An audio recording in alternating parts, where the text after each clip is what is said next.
हे guys, welcome back again. तो Neetu ma'am द्वारा design किया गया जो मॉक टेस्ट है हमारा, उसका पार्ट नंबर 4 डिस्कस करते हैं। ठीक है, बहुत ही इंपॉर्टेंट मॉक टेस्ट है, आप लोग जरूर सॉल्व करिएगा और बताइएगा आपने 25 में कितने क्वेश्चन सॉल्व किए। ठीक है, तो चलिए बिना देरी किए क्वेश्चन को शुरू करते हैं। ठीक है, पहला है हमको इनकरेक्टली वर्ड छांटना है। ठीक है, इसमें से कह रहा है कौन सा वर्ड इनकरेक्टली है। पहले का पार्टनर, पीटीएस, परस्यू, पायर्स। ठीक है, तो पैर्स तो बहुत तेज होता है, ये स्पेलिंग इसकी करेक्ट है, बहुत तेज। परस्यू मतलब किसी चीज़ का पीछा करता हुआ है, जैसे आई एम परस्यूइंग ग्रेजुएशन, मतलब ग्रेजुएट कर रहा है। ठीक है, ये भी सही है। पीटीएस तो मतलब दैनिक कंडीशन हो गई, लेकिन पार्टनर की स्पेलिंग हमारी रॉन्ग है। ये पार्टनर पार्टनर नहीं होता, पार्टनर होता, PARTNER। ठीक है, ये होती स्पेलिंग। ठीक, चलिए नेक्स्ट क्वेश्चन देखते हैं। इसको हमको क्या करना है, एरर निकालनी है, किस पार्ट में, कौन से पार्ट में एरर है। ठीक है, तो Deepa walk down the road slowly without knowing, looking anybody. तो लुक के बाद हमेशा एट आता है, क्या आता है, एप्रीपोजिशन एट। एट तो लगाया नहीं, तो इसका मतलब पार्ट सी में गलती है। चलिए नेक्स्ट क्वेश्चन देखते हैं। अगला इनकरेक्टली फिर से छांटना, इसमें कौन सा वर्ड इनकरेक्ट छपा है। नेग्लिजिबल, ये स्पेलिंग सही है। नेगोशिएट, सॉरी ये स्पेलिंग गलत है, नेगोशिएट नहीं होती, क्या होती है स्पेलिंग इसकी, नेगोटिएट होती है, यानी सी की जगह TI होना चाहिए, TIATE, नेगोटिएट होती है। नॉनसेंस तो जानते ही हैं, ये भी सही। नेसेसरी, नेग्लिजिबल, मतलब कौन सी सही गलत है, नेगोशिएट की स्पेलिंग गलत है। ठीक है, समझौता करना, नेगोशिएट का मीन समझौता करना। ठीक है, चलिए अगला नेक्स्ट क्वेश्चन हमको इसका क्या बताना है, इनडायरेक्ट नरेशन बताना है। देखो वाज टाइम इज है, इसका मतलब अगर पास्ट में है तो पास्ट में बदलेगा, इज का मतलब वाज हो जाएगा। तो वाज किसमें पहले में नहीं है, इसमें विल भी है, ये भी नहीं होगा, इसमें है और लास्ट वाले में। ठीक है, नीचे वाले में, लास्ट वाले में लेकिन देखेंगे टुमारो को टुमारो किया, जबकि हमको तो टुमारो को तो फ्लोविंग डे या नेक्स्ट टाइम बदलना पड़ेगा। इसका मतलब हमारा चौथा भी गलत हो गया, तो कौन सा बचा, सी बचा। ऐसे जल्दी सॉल्व करते हैं, इसको बनाते नहीं है। ठीक है, क्योंकि हमारे पास एग्जाम में टाइम कम होता है ना, तो उसको मैनेज करना होता है। चलिए इसको हमको इम्प्रूवमेंट निकालना है। माई शूज वर वॉर्न, मेरे जूते फटे हुए थे। ठीक है, वर्न आउट, फट गए थे मतलब। So I had to buy a new one. देखो मुझको मेरे जूतों की बात कर रहा, तो एक जूता थोड़ी ना खरीदेंगे भाई, प्लूरल खरीदेंगे, तो इसका मतलब ये इम्प्रूवमेंट गलत, ये इम्प्रूव। ऑप्शन देखते हैं, ए के साथ वंस तो कैसे आ सकता है, ये भी गलत है। इसका मतलब न्यू वंस होता नहीं, वंस मतलब पोजेशन शो करने के लिए, ये पोस्ट्रोफी नहीं होगा, ये भी नहीं। तो कौन सा बचा, ऑप्शन बी राइट आंसर। ठीक है, ऑप्शन एलिमिनेट कर देंगे तो अपने आप आंसर सही निकल आएगा। ब्लो वंस ऑन ट्रम्प, इस आइडियम का मतलब होता है कि अपनी मतलब से की बोस्टिंग करना, मतलब खुद की बातें करते रहना, बढ़ा चढ़ा के खुद की प्रशंसा करना। तो फॉलो अदर्स तो होगा नहीं, कंडेम अदर्स भी ये भी नहीं होगा, सेल्फ रिलायंट ये भी नहीं होगा, प्रेस वन सेल्फ यानी खुद की तारीफ करना, ऑप्शन बी राइट आंसर। चलिए फ्रेंड्स नेक्स्ट क्वेश्चन देखते हैं, मतलब next fill in the blanks है, मतलब हमारा क्लोज टेस्ट है। इसको पहले पढ़ते हैं, इसके बाद समझने की कोशिश करते हैं कि मतलब पहले इसकी समझते हैं, फिर इसके बाद फिलर भरेंगे। ठीक है, तो watermelon is thought to have originated, मतलब उत्पत्ति हुई in Africa Kalahari desert. Believe it not, the first record watermelon harvest near 5000 years ago in Egypt and is in Egyptian hieroglyphic on the wall of their buildings. This true fruit was often placed the burial tomb of king to provide nourishment, nourishment मतलब पोषण होता है। ठीक है, in the after life, जीवन के बाद में। ठीक है, ऐसी विचारधारा थी। तो इसको चलो फिलिंग करते हैं। देखो वाटरमेलन को ऐसा माना जाता है कि इसको ओरिजिनेटेड हुआ अफ्रीका में काला डेजर्ट में। ठीक है, कह रहा है कि इस पर विश्वास करो, बिलीव इट या ना करो, मतलब believe it but not, but तो होगा नहीं, एंड भी नहीं हो, क्या होगा, बिलीव, इस पर विश्वास करो या ना करो, बिलीव इट और नॉट। तो पहले का हो जाएगा हमारा बी ऑप्शन। ठीक है, चलिए 7 में भर गया, अब 8 में भरते हैं।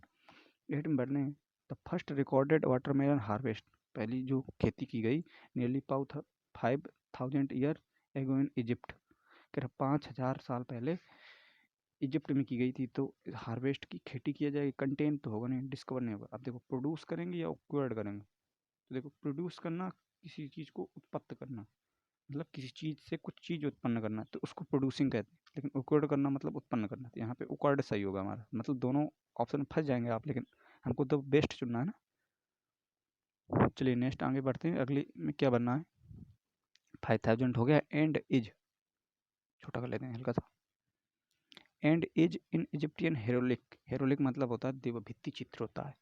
ठीक है, on the walls of their, तो मतलब अगर वॉल्स में है तो क्या करेगा, इसकी क्या होगा, ऑब्सोलेट, सॉरी डेसिपेटेड मतलब चित्रित करना, डाइवर्ट मतलब मोड़ देना, डायरेक्ट मतलब सीधे, डिस्ट्रीब्यूट करना। तो अगर दीवार में तो कोई चित्रित ही किया जाएगा, यानी डेसिपेटेड सॉरी डिपिक्टेड किया जाएगा, ठीक है।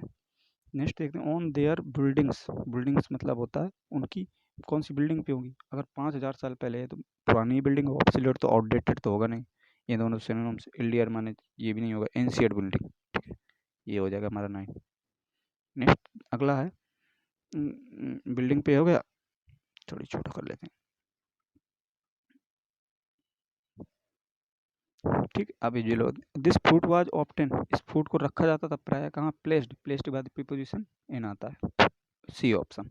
प्लेस्ड इन द बुरियल माने होता है दफनाना, टम्ब माने होता है जो कब्र होती है, ऑफ द किंग, किंग की कब्र में दफनाया जाता था, टू प्रोवाइड नॉरिशमेंट, उसको पोषण देने के आफ्टर लाइफ, यानी कि उसको पोषण देने के लिए जीवन के बाद उसको कब्र में दफनाया जाता था। तो फ्रेंड्स आप पहले इसको पढ़ेंगे पैसेज को, इसके बाद सॉल्व करेंगे तो आसानी से आप इसके सारे क्वेश्चन सॉल्व कर जाएंगे, ठीक है। चलिए नेक्स्ट देखते हैं अगला क्या है कि हमको इसका निकालना है वन वर्ड सब्स्टिट्यूशन, कि place where clothes are kept, जहाँ पे कपड़े रखे जाते हैं उसको क्या बोलते हैं, वार्डरोब बोलते हैं, ठीक है।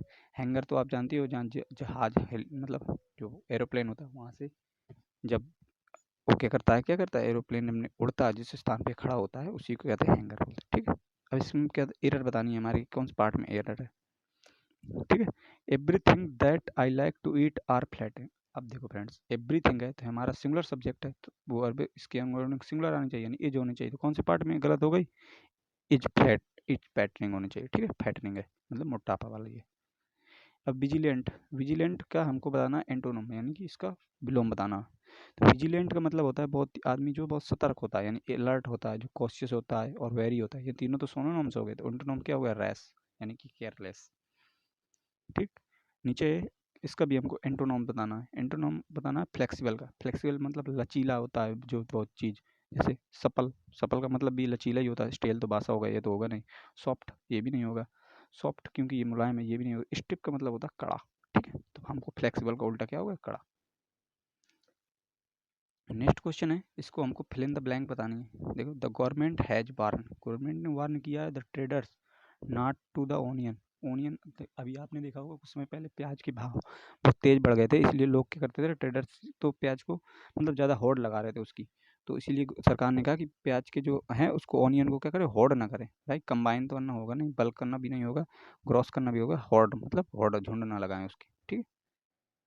चलिए नेक्स्ट देखते हैं, हमको इम्प्रूवमेंट करना है। ही सिंग्स, सिंग, अरे सिंग कहाँ से आ गया, सिंगुलर वर्ब के साथ सिंगुलर वर्ब आएगी, सिंगुलर सॉरी सब्जेक्ट के साथ सिंगुलर वर्ब आएगी, तो सिंग तो होगा नहीं, इसका मतलब इम्प्रूवमेंट होगा जरूर, ये गलत। तो ही ऑलवेज सिंग, सिंग फिर आ गया, ये भी गलत। और आगे देखेंगे when he is having a shower, मतलब जब शॉवर में होता है, मतलब जो नहा रहा होता है, तो वो क्या ऑलवेज गाता है। तो जब ऑलवेज वाला सेंस लगा तो हमेशा वाला सेंटेंस क्या में जाएगा, हमारा प्रेजेंट इंडिफिनिट में जाएगा। किस में जाएगा, प्रेजेंट इंडिफिनिट। तो ही ऑलवेज सिंग्स, ऑप्शन है राइट आंसर। अब हमको इसको क्या करना है, इनको इस PQRS आ गया, ठीक है, इसको सेट करना है। तो एट फर्स्ट कहाँ से आ गया भाई, ही। तो ऑप्शन पहले देखते हैं, बी से शुरू है तो सी से शुरू है। तो एट फर्स्ट ही किसके लिए आएगा, कोई दिया होगा नाम, इसी के लिए तो आएगा। इसका मतलब बी से शुरू नहीं होगा, हमारा सेंटेंस सी से शुरू होगा। तो बी वाले ऑप्शन दोनों गलत, सी वाले बचे। अब सी के बाद डी या सी के बाद बी। तो Bhima was visiting his field when he spot a rising disc shaped object, उसने एक देखा ऑब्जेक्ट को एट फर्स्ट। इसके बाद मतलब सी के बाद तुरंत बाद बी आएगा, सी के तुरंत बाद बी, ऑप्शन डी में, डी है गलत। ऐसे तुरंत आप पहुंच जाएंगे, ऑप्शन से देखेंगे। इम्प्लोर करना, इम्प्लोर करना का मतलब होता है किसी से प्लीड करना, मतलब किसी से विनम्रता करना, नम्रता करना सॉरी, मतलब किसी से कुछ मांगना, प्लीडिंग होता है। इम्प्लोर करना का सिनोनिम प्लीडिंग हो गया। कमांड तो आदेश देना, हॉनर भी नहीं होगा, रिफ्यूज करना भी नहीं होगा, प्लीडिंग हो गया। इम्प्लोर मतलब प्लीडिंग, कुछ मांगना। फिर से हमारा नया PQRS आ गया। अब कह रहा है, सॉरी छोटा कर लेते हैं हल्का सा। इट रिक्वायर्स, इट क्या भाई, ए से तो शुरू नहीं होगा, ए से शुरू नहीं होगा तो ऑप्शन पहले देखते हैं, बी से, डी से, सी से और बी से। देखो truly strong personality meets challenge of however से कभी सेंटेंस स्टार्ट नहीं होता, मतलब इसका मतलब सी तो हमारा गलत हो गया पहला ऑप्शन। ये तो अब बी से है तो डी से। Truly strong personality meets challenge of life factor of हार्डमेंटी, ठीक है। डी से देखते हैं फिजिकल स्ट्रेंथ, फिजिकल स्ट्रेंथ के बारे में पूरे पैराग्राफ में बताया गया है, इसका मतलब बी से शुरू नहीं हुआ। अब देखते हैं डी के बाद ए या डी के बाद B. Physical strength is the ability to cope with a physical challenge task, truly strong personality, मतलब पहले भी इसमें फिजिकल केपेबल होता है, इसका मतलब डी के बाद ही बी आएगा, डी के बाद B, option D right answer. इसको फिर फिलर करना है कि the student went to their classes after the morning assembly, के बाद अपनी अपनी क्लास में चले गए, यही तो मतलब हुआ।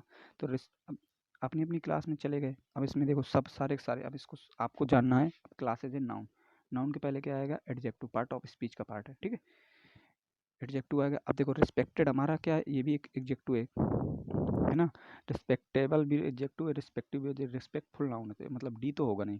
अब तीन बचे देखो, रिस्पेक्टेड मतलब किसी, रिस्पेक्टेबल मतलब जो रिस्पेक्ट करने योग्य हो, तो अब रिस्पेक्ट करने योग्य के सेंस में तो जा नहीं रहा, ये भी गलत। रिस्पेक्टेड का मतलब भी होता है कि मतलब जिसका आप आदर करते हैं, रिस्पेक्टेड पर्सन, तो ये भी नहीं होगा। इसका मतलब रिस्पेक्टिव का मतलब होता है कि अपनी अपनी क्लास में जाएं, ठीक है, तो रिस्पेक्टिव यहाँ पे राइट आंसर हो जाएगा। अब हमको इसका पैसिव वॉइस बनाना है, ठीक है। कह रहा है मार्टिन ड्रा, तो पहले देखने की समझने की कोशिश कर, ड्रा है मतलब हमारा सेंटेंस जाएगा वाज्यवर में, तो पहले में वाज्यवर है नहीं है, दूसरे में है, तो ये ऑप्शन हो सकता है।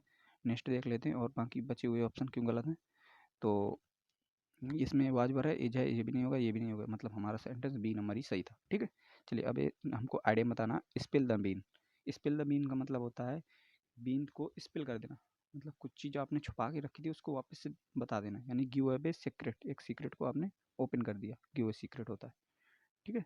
चलिए इसका आप वन वर्ड बताना है, a person very reserved in speech, मतलब जो बोलने में बहुत रिजर्व हो, मतलब कम बोलता है, उसको क्या कहते हैं, कॉन्फिडेंट कहते हैं, नहीं भाई कॉन्फिडेंट नहीं कहते। इलोक्वेंट तो वो पर्सन होता है जो कि बहुत बोलता है, मतलब वेल वर्ड होता है बोलने में, ठीक है। और एडामेंट भी नहीं होगा, अड़ा हुआ नहीं है। रेटिसेंट मतलब होता है जो क्या कहता है, बहुत कम बोलता है, ठीक है, रेटिसेंट बोलते हैं, रेटिसेंट, टैक्सीटेंट वही बोलते हैं उसको, ठीक है।